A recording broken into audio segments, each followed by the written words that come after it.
எப்பா எப்பா தலையில பள்ளி விழுந்துருச்சுப்பா. பள்ளி விழுந்துருச்சா? என்ன சொல்ற? ஏய் கலக்கம்னு போட்டுருக்கடா. கலக்கம்மா? அப்படின்னு என்னப்பா? கலக்கம்னா செத்து போயிடும்டா. அப்பாடா இப்பதான் நல்ல வார்த்தையா பேசுறீரு. இந்த நாயெல்லாம் இருந்து என்ன செய்ய போறேன்? எதையா திட்டு சாவத்தலாம். டேய் முத போய் தலைக்கு குளிடா. எப்பா இந்த குளிர்ல தலை குளிச்சுனா செத்து போயிருவோம்பா. நீ குளிக்கணும்னாலும் செத்து போயிடுவா.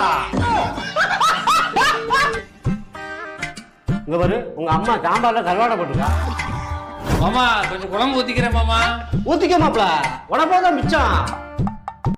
பா ஏய் காலேஜ் போற சரி ரோட்ல போகும்போது ஓரமா பார்த்து போ. ஏன்னா பள்ளி வர தலையில விழுந்துருக்கு. எப்பா பள்ளி என் தலையில விழுந்து குழம்புக்கு உள்ள விழுந்துருச்சுப்பா. அலங்கார பந்தலிலே அழகா